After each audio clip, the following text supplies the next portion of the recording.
사도행전 3장 1절에서 11절은요. 한 번도 태어나서 한 번도 걸어보지 못한 자가 40년 만에 걷게 되는 그런 장면이 나옵니다. 자, 개인적으로 그 인생에서 얼마나 감격적인 일이겠습니까? 걸어본 적이 없어요. 걷다가 다쳐서 못 걷게 된 게 아니라 걸어본 적이 없다가 40년 내내 그렇다가 그리고 40년 동안 누구의 도움 없이는 움직일 수 없는 그런 사람이었다가 이제 스스로 걷게 된 사람이 나오죠. 성경에서는 이렇듯이요.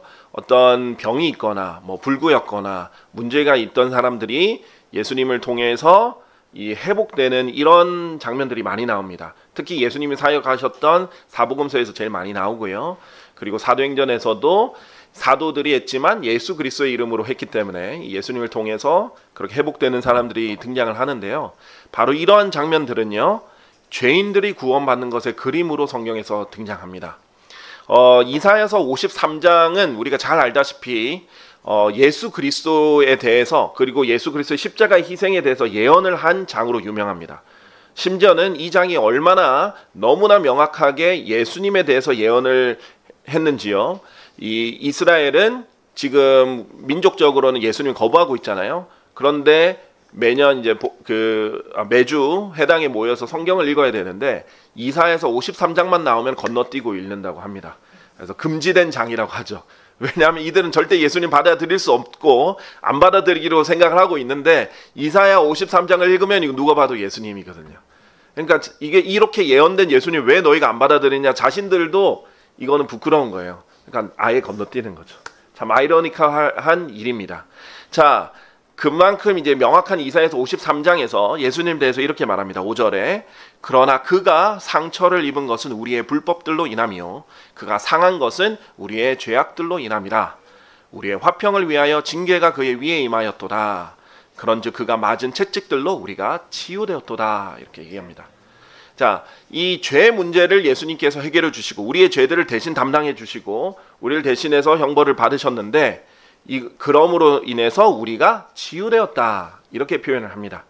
자, 그래서 죄로부터 구원을 받았고 죄 문제를 해결받고 이 죄인이 구원을 받는 것을 치유의 관점에서 회복의 관점에서 자주 설명하시기 때문에 실제로 예수님께서 이 땅에 오셨을 때는요. 구원자로 오셨으므로 구원의 이제 우리가 지금 복음을 전하는 그리스도의 복음, 하나님의 은혜의 복음은 우리의 혼이 지옥에서 구원받는 것이 초점이에요.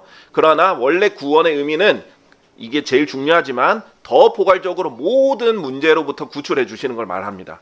그래서 예수님께서는 이 병들도 치유를 해주시면서 자기가 구원자라는 걸 입증해 주신 거예요.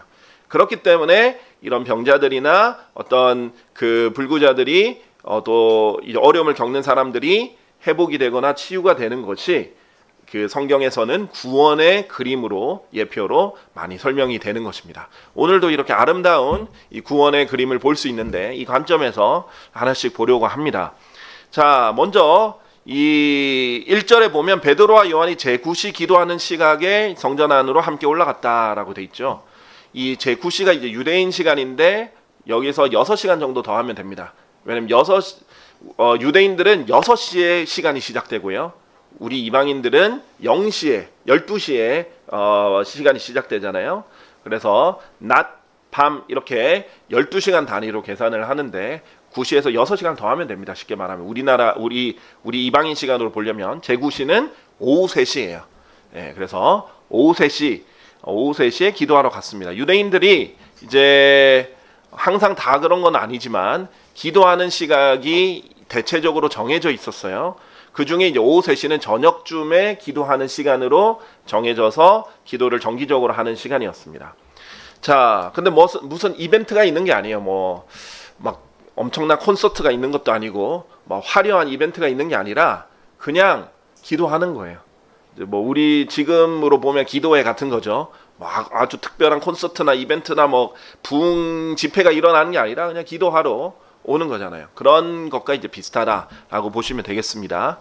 자, 그럴 때 2절에 보니까 베드로와 요한이 이렇게 기도하러 왔는데 그의 어머니의 태에서부터 걷지 못하는 어떤 남자 한 명이 이제 옮겨져 온 것을 봤어요. 그래서 성전 안으로 들어가는 자들에게 이제 자선을 정하도록 좀 도와달라는 거죠. 자선을 청하도록 그들이 그를 아름다운 문이라고 불리는 성전 대문에 매일 눕혔어요. 자, 이 사람은요, 매일 이 예루살렘 안에는 못 들어가고 여기 대문 바로 바깥에서 구걸하는 사람이에요. 근데 혼자 구걸도 못해요. 다른 사람이 옮겨줘야 돼요. 왜냐면 걷지를 못하니까. 태어나면서부터도 걷지를 못했기 때문에 누가 옮겨져서 대문 앞에서 구걸하는 사람이에요. 그런데 사도행전 4장, 3장, 4장 이렇게 보면 이 사람이 나이가 40세거든요. 그러니까 40년 동안 이렇게 하고 있었던 거죠. 태어나서 걷지도 못하고 매일 이렇게 눕혀져 있던 사람이에요. 이 사람의 생계의 수단이겠죠. 자, 그러면 이스라엘 사람들은 이 예루살렘의 이 성전 안으로 정기적으로 들어가야 됩니다. 적어도 남자들은 1년에 3번은 꼭 들어가야 돼요. 그러다 보니까 이 사람은 모르는 사람이 거의 없어요. 아, 거기 뭐 이름은 모를 수 있겠죠. 아, 거기 걷지 못하는 사람, 거기 매일 구걸하는 그 사람 아는 거죠. 그래서 알려져 있는 사람이라고 보시면 되겠습니다. 자, 그런 상태에서 우리가 이 사람을 죄인이 구원받는 그림으로 우리가 한번 보도록 하겠습니다. 자, 죄인들은요, 다 이 사람과 같습니다. 자, 죄인은 무력하게 태어나요. 2절에 보면 그의 어미의 태에서부터 걷지 못하고 태어났다라고 하죠. 우리 인간들은 다 이렇게 영적인 문제를 가지고 태어납니다. 자, 우리가 온전하게, 만약에 아담과 이브가 죄를 안 졌으면 죄 없이 태어났겠지만 죄를 짓고 나서는 우리가 온전하게 태어나지 못하고 죄를 가지고 태어납니다. 그러니까 영적으로 사실 불구로 태어나는 거예요. 영적으로 엄청난 문제를 가지고 태어납니다. 시편 51편 5절에 보면 제가 죄악 가운데 형성되었으며 저희 어머니가 죄 가운데서 저를 잉태하였나이다 이렇게 말하죠. 그러니까 이제 우리가 태어날 때부터 죄 가운데서 형성되고 죄 가운데서 잉태되고 이러다 보니까 태어날 때부터 문제를 가지고 태어났는데 하나님께서는 우리를 그래서 죽은 자들 취급을 하실 정도예요. 영적으로는 죽은 거예요. 그래서 이런 죄인이 무력하게 태어나는 거예요. 우리가 스스로 우리를 구원할 수 없어요. 이 사람은 스스로 일어나서 걸어 다닐 수가 없거든요. 우리는 아무리 노력해도 스스로 우리를 죄의 문제를 해결할 수 없는 사람으로 태어났어요.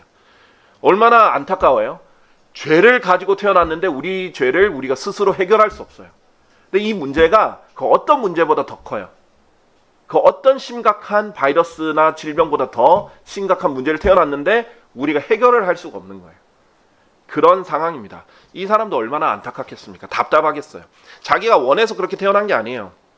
근데 태어나 보니까 걷지를 못하고 태어났는데 평생 누군가의 도움을 받아야 되고 자기 혼자 이것을 해결할 수 없는 문제를 가지고 살아야 되는 거예요. 그래서 이런 상황에 우리가 놓여 있다라고 말씀드리고 싶고요.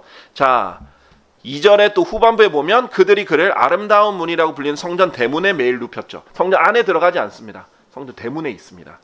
자, 이것을 통해서 우리가 볼 수 있는 것은요, 죄인은요, 구원받지 않은 죄인은 사실 하나님이 계신 곳 바깥에 항상 있는 것입니다. 하나님과 상관없이 분리가 되어 있고 우리가 하나님의 바깥에 있는 곳이에요. 그래서 결과적으로 죄인이 구원받지 못하면 최종적으로 하나님과 영원히 분리가 되어서 이제 살게 되죠.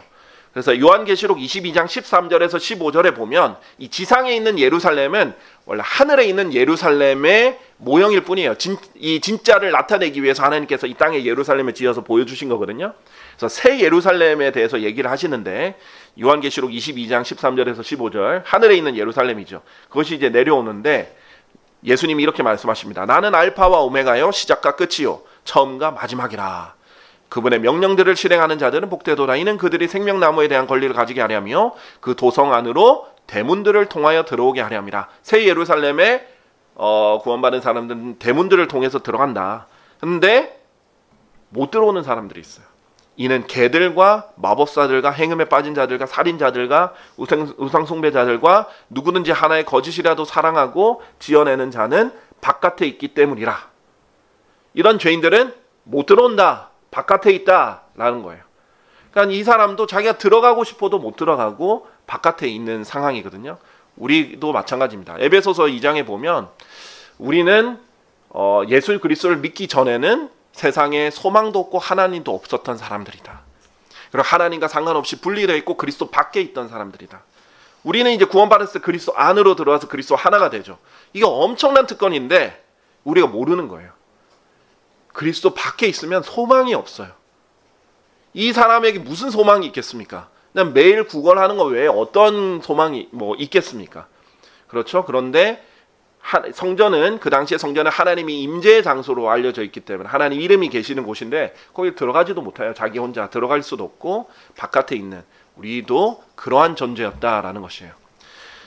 그리고 우리가 그런 존재인데 구원을 받은 것도 너무나 감사할 뿐만 아니라 지금 세상에 돌아다니는 수많은 죄인들도 그런 사람들이라는 거예요.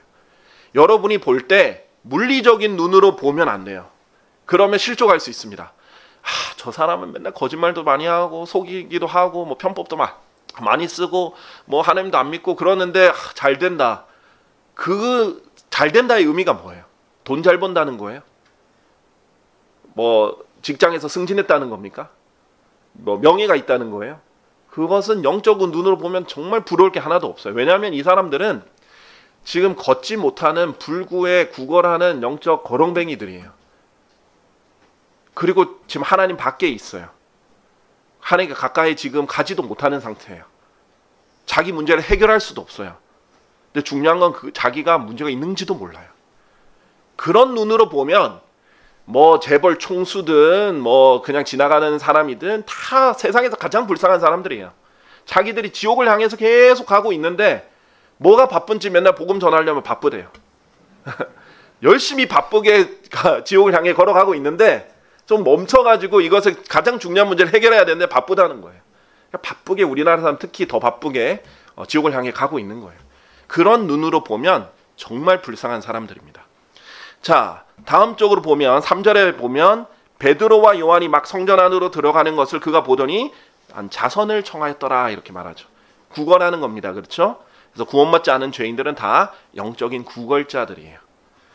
이 마가복음 10장 46절에도 눈먼 자가 있었어요. 이 눈먼 자 이름이 바르티메우스였는데 대로변에 앉아서 구걸하고 있는 거예요. 눈먼 것도 얼마나 불쌍한 거예요. 보지를 못하고 사는 거죠.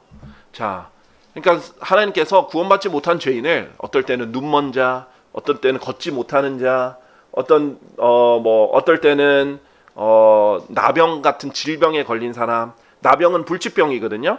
성경적으로 보면 불치병인데 심지어 전염병이에요. 죄도 그렇거든요. 죄는 우리가 해결할 수 없는 병이에요. 근데 전염도 됩니다. 내 죄를 다른 사람 짓도록 전염시킬 수도 있어요. 그래서 우리가 성별하고 분리하고 죄 가까이에도 안 가는 거잖아요. 그러니까 사람 취급도 못 받고 분리돼서 혼자 살아야 되는 거예요. 자, 그런 사람들로 이제 비유가 되는 것이에요. 자, 그런 이제 영적인 구걸자인데다가 이제 다음 번째 보면은 5절에 이렇게 돼 있습니다. 다음으로 보면 그러자 그가 그들에게서 무언가 받을 것을 기대하며 그들에게 관심을 기울였더라. 4절에도 이렇게 3절에도 자선을 청했다 그랬죠. 그랬더니 4절에 베드로 요한이 자기를 봐라 그랬고 5절에는 무언가 받을 것을 기대하며 그들에게 관심을 기울였다 그러죠. 여러분이 알아야 되는 것은요, 구원받지 않은 죄인들은요, 구원받은 그리스도인들에게 무언가 기대합니다. 뭔지는 모르는데 뭔가 기대해요. 자, 이것을 여러분이 당연히 여겨야 됩니다. 이 죄인, 구원받지 못한 죄인들은 자기들도 알아요. 뭔가 문제가 있는 걸 알아요. 뭔가 부족한 걸 알고 뭔가 공허한데 그리스도인들을 굉장히 신기하게 봅니다. 대단한 것 같아요. 최근에 이제 구원받지 못한 어떤 분과 통화가 아니라 대화를 했어요. 잠깐 짧게 대화를 할 수 있는 기회가 있었는데 그분은 제가 이제 목회하는 걸 몰랐죠. 근데 이제 제가 술을 안 마시는 거 알고 깜짝 놀랐어요. 와, 술을 안 마시는, 자기 주변에 술을 안 마시는 사람이 없다는 거예요. 그리고 이제 제가 예수님 믿는다 하니까 그것도 놀라는 거예요. 자기 주변에 예수님 믿는 사람이 없다는 거예요. 엄청 신기하고 대단하게 쳐다보더라고요. 아, 저는 너무 당연해가지고 또 저의 주변에 이제 그런 분들이 많잖아요. 그리스도인들이 많으니까 뭐 신기한 것 같지 않은데 그분은 엄청 신기하게 보는 거예요. 그런 사람들이 있을 거예요. 세상 사람들은 도대체 저 사람들은 뭔데 그렇게 재미없게 사냐. 아유, 술 먹는 게 얼마나 재밌는데 술 없이 어떻게 살아. 근데 그렇게 재미없게 사는데 뭐가 그렇게 기쁘다 그러고 뭐 그렇게 하나. 뭐 일주일에 그 일요일 날 휴가 내서 놀러 가기 바쁜데 거기 교회는 왜 가는 거야? 거기 뭐가 재밌다고 그래? 신기하죠? 어떨 때는 대단해 보이죠? 뭔가 있는 것 같죠? 그런데 자기는 그렇게는 안 살고 싶어요. 근데 어떤 한편으로는 저렇게 됐으면 좋겠다는 생각도 있어요. 그러니까 뭔가 기대해요. 바라는 거예요. 근데 그게 당연한 것입니다. 구원받지 어떤 사람은요, 그리스도인 중에 이런 걸 너무 부담스러워하는 사람이 있어요. 이해는 해요. 저도 부담스러운 걸 이해하거든요. 왜냐하면 내가 그리스도인이다 알리면 사람들이 색안경을 끼고 보잖아요. 그 독수리의 눈처럼 봅니다. 저 사람 뭘 잘못하는지. 자기들끼리는요, 뭐 욕을 하든 거짓말 하든 같이 담배 피고 얘기를 하든 별로 이상하게 여기지 않아요. 아, 나는 그리스도인입니다 하면은 지나가는 쓰레기 버리는 것도 이상해 보이는 거예요. 네. 그러니까 이해를 해요. 이해는 하는데 그걸 너무 부담스럽게만 여기면 안 돼요. 당연하게도 여기셔야 돼요. 너무 이 불쌍한 사람들이 자기가 무슨 문제인지도 모르는 거예요. 왜냐하면 지금 구걸하면서 돈 달라는 거잖아요. 사실 제일 필요한 것은 돈이 아니에요. 그 사람들한테. 이 지금 구걸하는 이 걷지 못하는 사람은 구걸해서 얻어봤자 또 먹고 또 다시 다음날 와가지고 또 구걸해야 되잖아요. 그냥 먹고 잠깐 살기 위해서 돈 버는 거고, 쓰면 또 돈 벌어야 되고 또 쓰면 또 돈 벌어야 되는 거 아니에요? 돈은 계속 이제 그렇게 되는 건데 진짜 필요한 건 그거 아니잖아요. 그런데 그거를 모르는 거예요. 자기가 뭘 더 필요한지. 그런데 뭔가 기대는 해요. 이런 사람들을 불쌍히 여겨야 돼요. 자, 여러분이 정말 여러분이 고백하듯 우리가 고백하듯 지옥으로부터 구원받고 하나님께로부터 의를 받았다라고 우리가 고백하잖아요. 그리고 그게 사실이잖아요. 그렇잖아요. 그게 사실이라면 또한 우리가 고백하듯이 우리가 성령님을 통해서 예수 그리스도를 우리 안에 소유했잖아요. 어마어마한 걸 소유했잖아요. 그리고 우리 고백하듯이 그것이 또 사실이라면 또 하나님께서 지으신 죄 없고 완벽한 영원한 도시 예루살렘을, 새 예루살렘을 우리의 본향으로 두었다면, 우리가 하늘나라에 간다라고 고백을 하고 있다면, 그리고 그게 사실이라면, 그리고 사실이죠. 당연히 영적인 거지가 우리에게 뭔가를 바라는 거죠. 그리고 우리가 뭔가를 줄 수 있어야 됩니다. 네, 그것을 부담스럽게만 보지 말고 당연한 거라고 생각하셔야 돼요. 그 사람들은 자기들이 문제 있다는 걸 아는데 어떻게 보면 객관적으로 파악을 못하는 거기도 해요. 근데 어렴풋이 알아요. 뭔가 특별한 게 있다는 건 알아요. 근데 뭐 주저하는 요소도 있고 신기하게 볼 수도 있고 하지만 자기가 뭘 필요한지도 모르는 그런 영적 거지들에게 우리는 연민을 가지고 정말 뭘 줄 수 있어야 돼요. 그리고 당연하게 여기셔야 됩니다. 자, 다음에 5절에 이제 6절에 보면 베드로가 이렇게 말하죠. 은과 금은 나에게 전혀 없으나 나는 내가 이와 같이 소유한 것을 너에게 주노라 라고 합니다. 우리가 알아야 될 것은 구원은 돈보다 낫다는 것입니다. 믿습니까? 네, 저는 100% 확신합니다. 돈보다 훨씬 더 비교할 수 없을 만큼 더 나은 게 구원이죠. 베드로는 은과 금이 없었죠. 네, 요즘 깜짝 놀랐습니다. 금 1kg의 시세가 뭐 1억 5천 정도 하더라고요. 1kg가. 사진으로 보니까 1kg 그렇게 크지도 않아요. 뭐 이 사도 베드로가 이 어부 하다가 다 그물이랑 배도 다 버리고 예수님 따랐던 사람이 은과 금이 어디 있어요? 그렇죠? 그런데 없어도 훨씬 더 귀한 걸 소유하고 있죠. 뭐예요? 예수 그리스도를 소유하고 있는 거예요. 여러분이 그걸 알아야 돼요. 여러분이 예수님을 소유하면요, 금 1톤을 가졌든 뭐 10톤을 가졌든 그거 전혀 문제가 안 됩니다. 그거 부럽지 않아요. 우리는 영원한 생명을 가진 것이고 그리스도를 소유했다는 건 만왕의 왕 만주의 주를 소유한 겁니다. 그래서 성경에서 그러죠. 이 세상 모든 게 다 너의 것이다. 그리고 너희는 예수님의 것이다. 예수님이 우리 것이기도 하고 우리도 예수님 거예요. 그리고 우리가 하나가 돼서 영원히 살 거예요.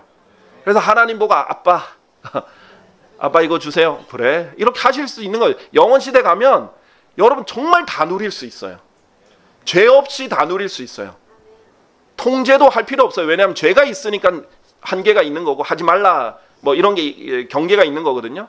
죄가 없으면 한계도 없어요. 그냥 모든 걸 정말 다 누릴 수 있어요. 자, 그런 분을 소유했는데 이 잠깐 뭐 몇십 년 더 조금 더 부유하게 살고 하려고, 뭐 돈 많다고 하루에 뭐 3끼 먹을 거 10끼 더 먹을 수 있는 건 아니잖아요. 뭐 그렇게 하려고 그거를 아둥바둥 사는 사람들이 불쌍해 보여야 돼요. 여러분의 관점이 성경적으로 바뀌어야 돼요. 여러분이 성경에 더 많은 시간을 쓰고 성경에 더 많이 노출될수록 관점이 영적으로 점점 이렇게 되는데, 여러분이 세상에 더 시간을 쓰고 성경을 멀리하면 세상 사람이 부럽고 세상 사람이 좋은 것 같고, 나도 그렇게 살고 싶고 이렇게 부러워지는 거예요. 그 사람들이 불쌍해 보이는 게 아니라 부러워지는 것이에요. 근데 여러분이 성경을 알수록 여러분이 가진 것이 어마어마하다는 것을 알게 됩니다. 자, 우리가 이것을 줄 수 있어야 되겠죠? 여러분이 구원받았다는 것은 이 어마어마한 선물을, 하나님께 받은 선물을 나눠줄 수도 있어야 된다는 거예요. 근데 만약에 여러분이 받은 선물을 나눠주면 없어지는 거라면 이해를 해요. 아껴서 나눠주든지 못 나눠주겠죠. 근데 나눠주면 나눠줄수록 이건 풍성해지는 선물이에요. 그럼 왜 안 나눠줍니까? 그렇죠? 왜 안 나눠주면 줄수록 풍성해지는데. 자, 6절에 보면요, 6절 후반부에 보면 누구의 이름으로라고 했죠? 나사렛 예수 그리스도의 이름으로 일어나서 걸어라, 이렇게 했죠. 여러분이 거듭났다면, 여러분이 다시 태어났다면, 여러분이 하나님의 자녀가 됐다면 누구라도 예수 그리스도의 이름을 전해줄 수 있습니다. 어려운 일이 아니에요. 그리스도인들 모두가 할 수 있는 일이 바로 이거예요. 왜냐하면 그리스도인은 자기가 지옥에 갈 수밖에 없는 죄인인데, 죄인으로 태어났고 지옥에 갈 수밖에 없는 죄인인데, 예수 그리스도의 십자가의 공로로 그분을 온전히 오직 예수 그리스도를 믿어서 구원받았다. 그렇죠? 그분의 죽으심과 장사됨과 부활을 통해서 구원받았다. 이것을 알고 믿고 구원받는 거거든요. 그걸 이해 못했는데 구원받을 수는 없어요. 그걸 이해했기 때문에 구원받는 거예요.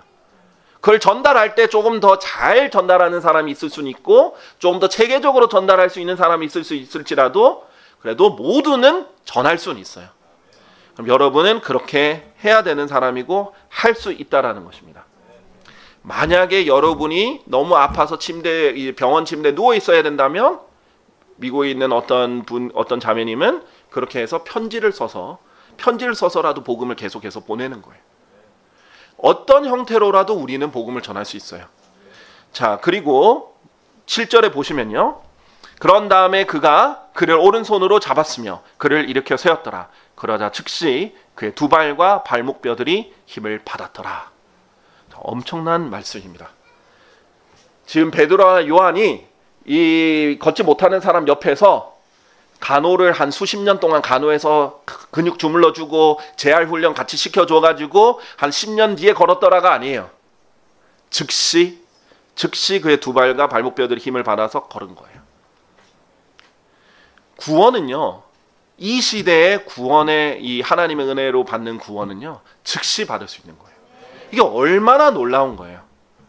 그러니까 이 값없는 선물을 즉시 받을 수 있다는 것이 너무나 크기 때문에 마귀는 이 즉시 받을 수 있고 즉각적으로 예수 그리스도를 믿음으로 값없이 선물로 받을 수 있는 구원을 계속 공격하는 거예요. 그래서 구원을 자꾸 희석시키거나 짬뽕을 시키거나 다른 복음을 만들려고 초기 교회 시대부터 계속 역사했죠. 그래서 로마서랑 갈라디아서 주제는 그렇게 하지 말라고 바울이 그 복음을 지키기 위해서 쓴 책들이에요. 그래서 교회를 열심히 다녀야 구원받나 보구나 라고 생각하게 만든다든지, 세례를 받아야 되는 것보다 아니면 내가 열심히 선한 일을 행해야 구원받나 보구나, 자꾸 행위를 섞는 거죠. 그런데 내가 제자로서 예수님을 따르는 삶을 열심히 따르지 않으면 내가 구원받지 않은가 보구나. 제자는 구원받고 나서 어린아이로 태어났잖아요. 성장해서 예수님의 제자로서 신실하게 따르는 삶을 사는 거지, 제자의 삶을 살아야 구원받는 게 아니에요. 또는 그를 살아야 구원받은 증표가 아니에요. 이런 주제권 구원도 아니에요. 여러 가지 끝까지 견뎌야 구원을 받나 보다, 뭐 다양한 형태로 그런 게 아닙니다. 그냥 예수님을 믿으면 구원은 즉시 선물로 주어지는 거예요.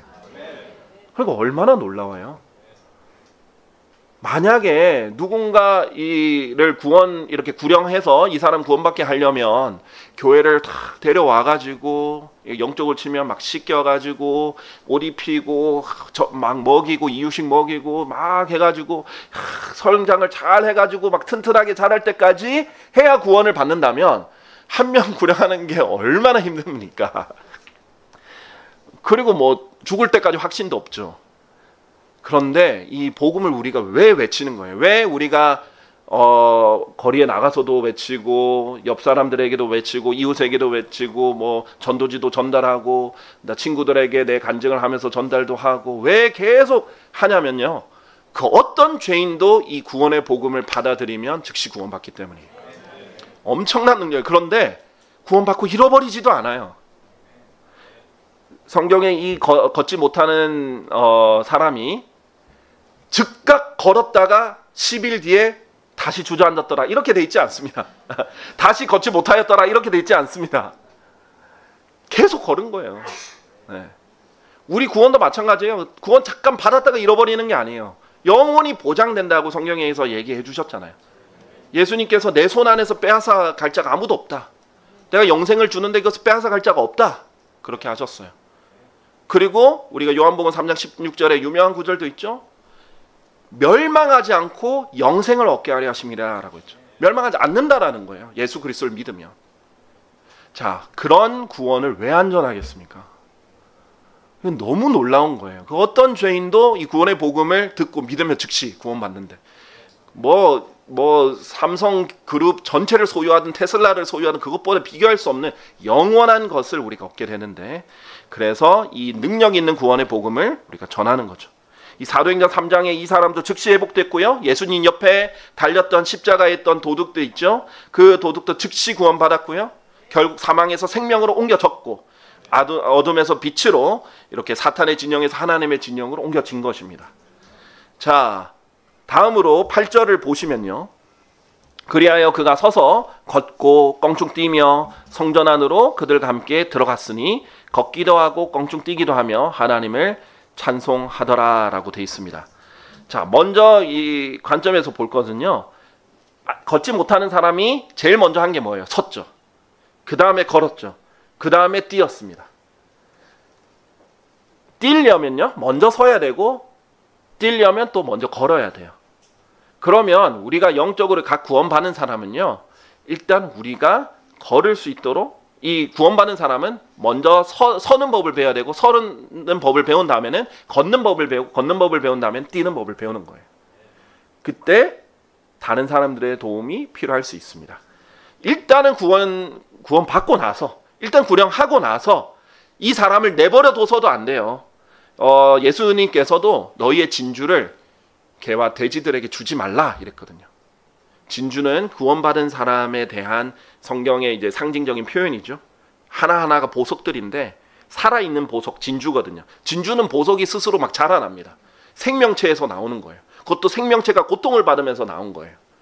이 살아있는 보석인 이 진주로 우리 그리스도인들을 하나님께서 비유를 하시는데 그거를 개와 돼지들에게 던지지 말라는 거예요. 성경에서 개와 돼지는 예수님 비유로 많이 얘기하시죠. 개와 돼지는 뭐에 대한 비유예요? 거짓 선지자, 거짓 예언자들과 거짓 교사들에 대한, 선생들에 대한 예표들이에요. 그림들이에요. 우리가 실컷 구령해놓고 이 사람이 이제 잘 성장해야 되는데 아무 교회나 가세요. 교회 안 다녀도 됩니다. 다니지 마세요. 이건 아니에요. 우리가 복음을 전할 때 사람들 오해할까 봐 교회 다니라고 복음을 전하는 거나 예수를 믿으라는 게 아니다. 그렇게 전하는 때가 있죠. 이해가 돼요. 왜냐면 오해할 수 있으니까. 사람들은 이제 세상 사람들은 오해할 수 있어요. 약 팔라고 나왔나 보다. 뭐 이렇게 생각할 수 있으니까 그게 아니다 얘기하는 건 이해가 됩니다. 그러나 구원 받고 나서는 잘 성장할 수 있도록 도와줄 수는 있어야겠죠. 일단 제일 좋은 것은요. 교회로 되어 나오기도 전에 구령을 한 그 분이 그 사람의 선생이 되시는 거예요. 그 사람에게 성경을 좀 알려주시는 거예요. 약속을 잡으셔도 됩니다. 연락처를 교환하셔도 됩니다. 저는 그 필리핀 선교하기 전에 이제 복음을 전하면서 구령한 사람들 가급적이면 연락처를 받으려고 했어요. 그래서 연락처를 받은 사람들이 수십 명이 됐어요. 그분들한테 매일 성경 구절들 보내드렸어요. 그러면 개 중에는 반응이 오는 사람들이 있어요. 질문하는 사람도 있어요. 전화 오는 사람도 있었습니다. 그렇게 내버려 두진 않았어요. 유기해서 이 갓 태어난 아기를 저기 구석에 유기해 두진 않았어요. 최대한 하려고 했어요. 물론 그 사람이 아니에요 라고 거절하면 어쩔 수 없죠. 저거 협박할 수도 없고 강제로 할 수도 없으니까. 그러는 마음에서 자연스럽게 물어보고, 제가 이런 이제 구원 받았으니까 이제 영적으로 어린아이인데 갓난아기인데 성장하는 것이 중요합니다 라고 알려주면서 성경에 대해서 같이 읽고 이렇게 이해하고 공부하는 시간이 있으면 좋겠습니다. 그렇게 해서 실제로 성경 공부도 하게 된 분들도 있었어요. 그게 쉽지는 않겠지만 그분들이 성장하는 걸 도와주셨으면 좋겠어요. 그래서 이제 갓 걷기 시작한 분들, 갓 일어난 분들이 일어날 뿐만 아니라 나중에 뛰어다닐 수 있도록 돕는 역할도 우리가 할 수 있으면 좋겠습니다. 자, 다음으로는요, 우리 요한복음 9장 1절에서 3절 보시면요, 비슷한 케이스에 이 눈먼 사람이 나오는데, 이 사람은 출생부터 눈이 멀었던 남자다 이렇게 성경에서 말합니다. 요한복음 9장 1절에서 3절인데요. 사도행전 3장은 이제 태어날 때부터 어미의 배에서부터 걷지 못했던 사람이고, 이 사람은 태어날 때부터 보지 못했던 사람이다. 눈이 먼 사람입니다. 그런데 1절에서 예수님께서 지나가시는 동안 그분께서 그의 출생부터 눈이 멀었던 남자를 보셨더라. 2절, 그러자 그분의 제자들이 그분께 여쭈며 말씀드리기를, 스승님, 이 사람이나 그의 부모 중 누가 죄를 지었기에 그가 눈먼 채로 태어났나이까 하였더라. 제자들의 질문이 참 우리로서는 이해가 안 되는 질문이죠. 이 유대인들은 어떤 생각이 있었냐면, 이 사람이 눈먼 채로 태어났으니까 반드시 죄 때문에 그랬을 거라는 거예요. 그럼 이게 부모 죄 때문이냐 이 사람 죄 때문이냐, 지금 그거를 따지고 있는 거예요, 유대인들이. 그랬더니 예수님이 완전히 새로운 대답을 주십니다. 예수님께서 대답하셨느니라, 이 사람이 죄를 지은 것도 아니요, 누가 태어나면서부터 죄를 짓고 태어나나요? 그렇죠? 응애 하는 게 죄가 아니잖아요. 그렇죠? 이 사람이 죄를 지은 것도 아니고 그의 부모가 죄를 지은 것도 아니며 오직 하나님의 일들이 그 안에서 명백하게 드러나게 하려는 것이라 했어요. 뭐냐면 하나님의 영광을 위해서 일부러 하나님이 그렇게 태어나게 하셨다는 거예요. 자, 물론 이 사람 입장에서는 받아들이기 힘들죠. 근데 이 사람이 눈을 뜨게 됐어요. 구원받고 나면 그것을 감사하게 되고 그래서 활용할 수 있게 됩니다. 이 눈먼 자가 이제 눈을 뜨고 났더니 이것을 이용하는 거예요. 예수님이 나의 눈을 뜨게 해주셨다. 그렇게 하면 하나님을 영광을 돌릴 수 있는 기회가 생기는 거거든요. 자, 사도행전 3장도 마찬가지입니다. 사도행전 3장에 있던 사람도 이 날 때부터 걷지 못했는데, 그런데 매일 성전에 나오면서 이 사람들이 알려져 있었거든요. 근데 이 사람이 걷기 시작하니까 많은 사람들이 알아보고 하나님께 영광을 돌리기 시작합니다. 자, 8절에 보면 12절에 보면, 아니요, 9절에 보면, 죄송합니다. 9절에 보면, 그러자 모든 백성이 그가 걸으며 하나님을 찬송하는 것을 보았더라. 이 사람이 너무 좋아서요, 막 깡총깡총 뛰어다니면서 돌아다니니까 사람들이 보는 거예요. 저 사람 매일 성전에 와서 구걸하는 그 사람이잖아. 알아보는 거예요. 10절에 보면, 그리고 그들은 그 성전의 아름다운 문에서 앉아 자선을 구하던 자였음을 알았더라. 이에 그들이 그에게 일어난 그 일로 인하여 경이로움과 놀라움으로 가득 찼더라. 여기서 끝난 게 아니에요. 11절, 그리하여 걷지 못하다가 치유된 그 남자가 베드로와 요한을 붙드는 동안 솔로몬의 주랑이라고 불리는 주랑 안에서, 주랑은 이제 그 옛날 그 로마식 건물인데요, 이 기둥처럼 생긴 거 있잖아요. 그게 쫙 이렇게 줄지어서 서 있는 건물 형태를 주랑이라고 합니다. 우리나라에서는 익숙하지 않아요. 그러나 이게 주랑이 정식 명칭이에요. 솔로몬의 주랑이라고 불리는 이 주랑 안에서 모든 백성이 대단히 경이로워하며 그들에게 함께 달려갔더라. 지금 얼마나 사람들이 놀랬냐면요, 40년 동안 걷지도 못했고 태어날 때부터 걷지도 못했는데 매일 거기 있었던 사람이 지금 좋아하면서 성전을 뛰어다니고 있으니까 사람들이 다 몰려가는 거예요. 그쪽으로 뛰어가는 겁니다. 도대체 무슨 일인가? 그리고 이때를 기점으로 12절부터 베드로가 하나님 말씀을 전하기 시작해요. 그 결과 수천 명이 구원을 받습니다. 하나님께서 이 일을 위해서 그 사람을 태어날 때부터 그렇게 태어나게 하신 거예요. 이 사람이 40년 동안은 아마 원망했을 거예요. 왜 나만 태어날 때 이렇게 불구자로 태어났는가? 왜 나만 이런 단점을 가지고 태어났는가? 왜 나만 이런 부족함을 가지고 태어났는가? 불평이 있었을지도 몰라요. 40년 동안 원망이 있었을 수도 있습니다. 하나님께. 구원받고 나서 이렇게 쓰임을 받고 그 일을 아니까 특히 하늘나라에 가서는 너무 감사했을 거예요. 이 일로 수천 명이 구원받을 수 있는 일로 쓰임 받았으니까. 구원받은 사람의 의무는 뭐냐면요, 간증이에요. 자기가 이렇게 구원받았다는 걸 사람들에게 알려주면 알려줄수록 그걸 통해 구원받는 거예요. 여러분이 잘 아는 사람들, 주변 사람들을 복음을 전하고 구령하는 가장 자연스러운 방법 중에 하나가 뭐냐면, 자연스러운 기회에 자기가 어떻게 비참한 사람이었는데 이렇게 구원받아서 지금 예수님 안에 이렇게 살고 있다는 것을 간증하는 거예요. 다들 그런 간증이 있을 거 아니에요. 꼭 드라마틱하진 않더라도 그 결과, 구원받지 않았던 사람과 구원받고 나서의 그 결과는 알잖아요. 그것을 간증을 해주면 자기 스토리이기 때문에, 자기 이야기이기 때문에 사람들은 귀 기울여서 관심을 가지고 듣는다고요. 그러면 그 간증으로 많은 사람들이 구원받는데 쓰임받을 수 있습니다. 여러분도 마찬가지예요. 어쩌면요, 여러분이 그동안 하나님 원망했는지는 모르겠지만 너무 싫어했던 여러분의 단점이, 여러분의 어려움이 어쩌면 그것이 하나님께서 그분의 영광을 돌리게 하려고 일부러 주신 것일 수 있습니다. 여러분, 그것도 하나님의 영광을 위해서 사용하실 수 있어야 돼요.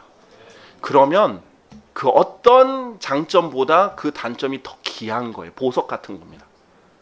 자, 어떤 사람은 날 때부터 못생기게 태어났어요. 그러면 맨날 잘생긴 연예인들 보고 부러워할 수도 있잖아요. 특히 요즘은 워낙 TV나 뭐 스마트폰이나 이런 게 많이 돼 있기 때문에 자꾸 막 예쁘고 잘생긴 사람이 계속 눈에 들어오니까 사람들이, 어린애들도 자꾸 그걸 부러워한단 말이에요. 그렇게 되는 게 막 꿈인 사람들도 있고. 그런데 그 부러워할 필요 없어요. 그 연예인들 그 외모로 하나님께 영광 돌린 사람이 몇 명이나 될 것 같아요. 그냥 자기 잘 먹고 잘 살고 자기가 영광 받고 그렇게 살죠. 나중에 영원 시대에는 그거 엄청나게 책망받습니다. 그럼 그것도 달란트거든요. 하나님께서 주신 달란트로 하나님께 영광 돌린 게 아니라 자기가 영광 다 받고, 그렇죠? 그렇게 살았으니까. 그런데 오히려 못생겼기 때문에 복음을 더 잘 전할 수도 있습니다. 네. 그리고 그걸로 하나님께 영광을 돌릴 수 있어요. 네. 외모만 얘기하는 게 아니에요. 여러분이 뭐 말이 언어를 했든, 아니면 어떤 장애가 있든, 아니면 어떤 단점이 있든, 아니면 나는 너무 내성적이었든, 뭐 어떤 형태, 아니면 지금 겪고 있는 어려움이 있든, 뭐 지금 갑자기 뭐 이렇게 가난하게 되었든, 질병을 얻었든, 이 모든 것들이 하나님 손안에 달려 있습니다. 그리고 우리가 잘 알다시피 로마서 8장 28절에 모든 일을 합력하여서 선을 이루게 됐어요. 그리스도인의 인생은 우연이 없어요. 하나님께서는 그것을 여러분이 기회로 삼기를 원하십니다. 그걸 특히 영원히 지옥에 갈 사람들이 영원한 생명을 얻게 하는 도구로 쓰기에 너무나 기뻐하고 기대하고 계시는 거예요. 그렇게 기대하고 계신데 여러분이 한탄만 하고 있거나 불평만 하고 있거나 뭐 이렇게만 하고 있으면 쓰임받을 기회를 날리는 거예요. 어차피 영원 시대 가보세요. 여러분 외모는 최상으로 다 바뀝니다. 네. 특히 여러분이 얼마나 하나님을 더 잘 섬겼느냐에 따라서 더 빛날 거예요. 더 영화롭게 될 거고 더 영광을 받을 거예요. 이거 진짜 아무것도 아닌 거예요. 그냥 하나님의 테스트고 하나님의 기회인 거예요. 이걸 이용해서 복음을 전하셔야 됩니다. 자, 마지막으로 제가 여러분에게 교훈적으로 이렇게 알려드리고 싶은 게 있어요. 이 모든 일이 어떻게 시작이 됐는지 보세요. 1절에 베드로와 요한이 제9시 기도하는 시각에 성전 안으로 올라갔을 때 시작이 됐습니다. 제가 무슨 말을 드리려고 하냐면요, 왜 12사도가 다, 이 2장만 해도 12사도가 다 등장했었잖아요. 바로 다음 장에 3장에 왜 12사도가 다 등장하지 않고 베드로, 요한만 이렇게 제3시에 기도하러 갔을까요? 베드로와 요한은 이런 작은 일에도 신실했던 거예요. 아까 말씀드렸다시피 기도하는 시간에 뭐 엄청난 재미있는 이벤트가 있는 게 아니에요. 세상 사람들은 그런 거 좋아하잖아요. 콘서트, 막 연극, 뮤지컬, 이런 영화 이런 게 아니에요. 자기 흥미를 위한 곳이 아니에요. 그런데 뭐 지루할 수도 있어요. 그냥 가서 기도하고 오는 거잖아요. 그런데 그런 작은 일도 신실하게 했던 거예요. 그랬더니 하나님께서 그 사람들에게 기회를 준 겁니다. 어떻게 보면요, 여러분 가끔씩 뭐 내가 이렇게 나가서 전도지를 들리는 게 뭐 사실은 재밌는 일은 아니잖아요. 네, 몰라요. 어떤 분은 재밌게 느낄 수 있어요. 그럼 너무 좋은 거죠. 근데 재밌는 일은 아니죠. 왜냐면 거절도 당하고 사람도 안 받기도 하고 뭐 전단지 취급하잖아요. 그런데 재밌는 일은 아닐 수 있는데 어떻게 보면 사람들이 안 받고 하면 이게 의미가 있을까? 뭐 이게 효과가 있을까? 이렇게 생각할 수도 있어요. 그러나 여러분이 그렇게 작게 보이는 그 일에 신실하게 하면 하나님께서 그것을 통해서 어떻게 역사할 줄 몰라요. 하나님 여러분이 작은 일에 신실할 때 크나큰 일들도 일어나게 해주십니다. 그래서 여러분 모두에게는 오늘 사도행전 3장에 베드로와 요한이 했던 일들을 할 수 있는 능력이 있습니다. 여러분에게는 그리스도가 있고요. 여러분은 그리스도를 전할 수 있고요. 여러분이 장점이든 단점이든 다 모두 활용해서 예수님을 전할 도구로 드리기만 하면 하나님이 쓰실 수 있습니다. 그러면 여러분은 여러분의 이 땅에서 인생뿐만 아니라 영원의 인생에서 가장 잘할 수 있는 가장 중요한 일들 중 하나를 하는 것입니다. 그래서 오늘 이 말씀을 통해서 이렇게 함께 동료가 되었으면 좋겠습니다. 우리 다 같이 일어나셔서요.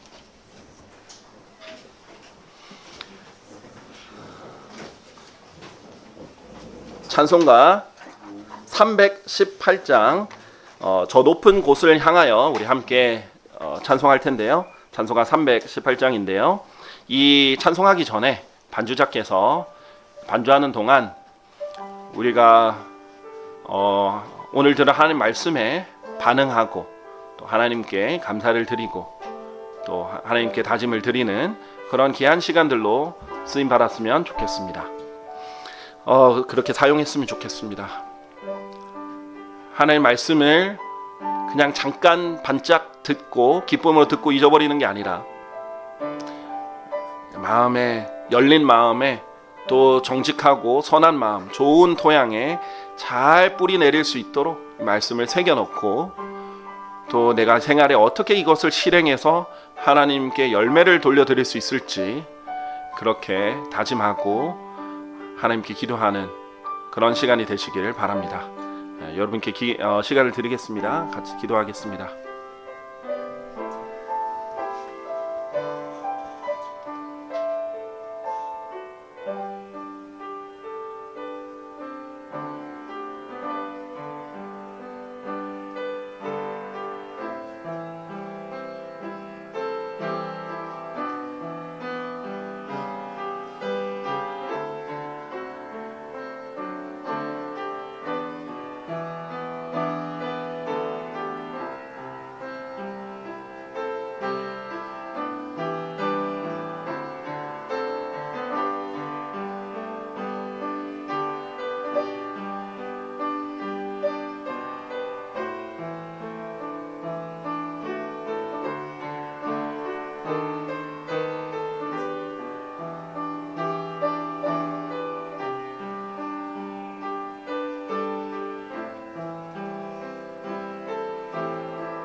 우리 다 같이 찬송가 318장 저 높은 곳을 향하여 찬송하도록 하겠습니다.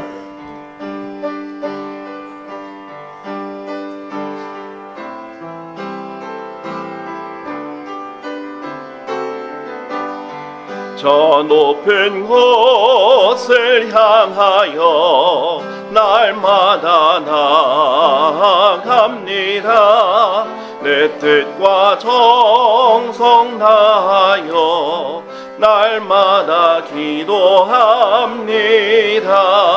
내 주여 나를 붙드사 그곳에 서게 하소서. 그곳은 빛과 사랑이 언제나 넘치옵니다. 괴로움과 죄가 많은 곳 내어이어 기살릴까. 빛나고 높은 천국을 날마다 바라봅니다. 내 주여 나를 붙드사 그곳에 서게 하소서. 그곳은 빛과 사랑이 언제나 넘치옵니다. 환난과 모든 시험을 싸우며 나아갑니다. 다시금 기도하오니 내 주여 인도하소서. 내 주여 나를 붙드사 그곳에 서게 하소서. 그곳은 빛과 사랑이 언제나 넘치옵니다. 내 주를 따라 올라가 저 높은 곳에 함께서 영원한 복락 누리며 즐거운 노래 부르리. 내 주여 나를 붙드사 그곳에 서게 하소서. 그곳은 빛과 사랑이 언제나 넘치옵니다. 아멘. 기도하겠습니다.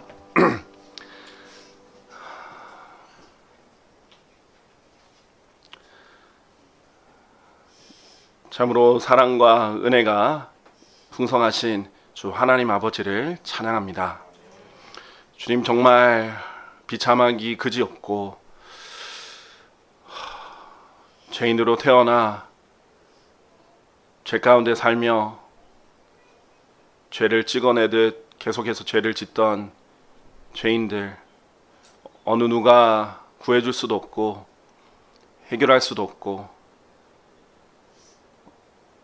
하나님과 분리되어 있었고 하나님 밖에 있었고 세상에 그리스도도 없고 하나님도 없고 소망도 없이 이렇게 살았던 비참한 영원한 지옥에서 고통받을 수밖에 없던 그런 비참한 죄인들, 주님께서 먼저 사랑해 주시고 저에게 빛을 비춰 주셔서 저희가 저희의 상태를 알게 되고 저희가 지옥에서 구원받을 수 있도록 예수 그리스도를 보내주셔서 너무나 감사드립니다.